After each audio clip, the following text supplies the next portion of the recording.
வணக்கம். இதுதான் மேட்டூர் டேம். 16 கண்ணு பாலம் பக்கத்துல நம்ம நின்றுட்டு இருக்கிறோம். இந்த டேம்ல இன்னைக்கு ஜூலை 2ஆம் தேதி 2026. யூசுவலா ஜூலை மாசத்துல தண்ணி நான் நிக்கிறேன்ல பக்கத்துல இங்க நிக்கும். ஆனா இன்னைக்கு ஜூலை 2ஆம் தேதி தண்ணி அங்க இருக்கு.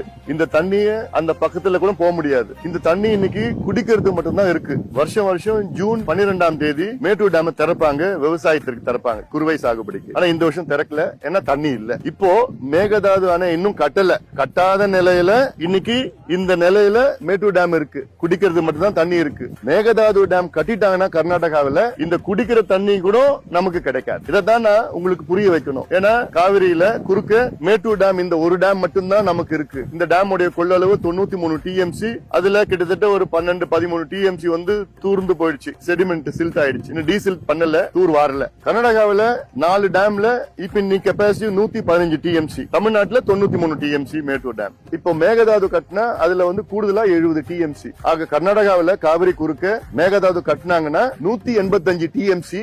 தமிழ்நாட்டுல இன்னும் 93 டிஎம்சி தான் இருக்கும். கிட்டத்தட்ட தமிழ்நாட்டுடைய டபுள் கெபாசிட்டி கர்நாடகாவில இருக்கும் காவிரி குறுக்க. அப்போ நமக்கு தண்ணி குடிக்கிறது கூட கிடைக்காது. விவசாயத்தை விட்டுடுங்க, குடிக்கிறது கூட கிடைக்காது. அதனாலதான் நான் தொடர்ந்து சொல்லிட்டு வரோம், இந்த மேகதாது அணை கர்நாடகாவில கட்டக்கூடாது, கட்ட விடாதீங்க.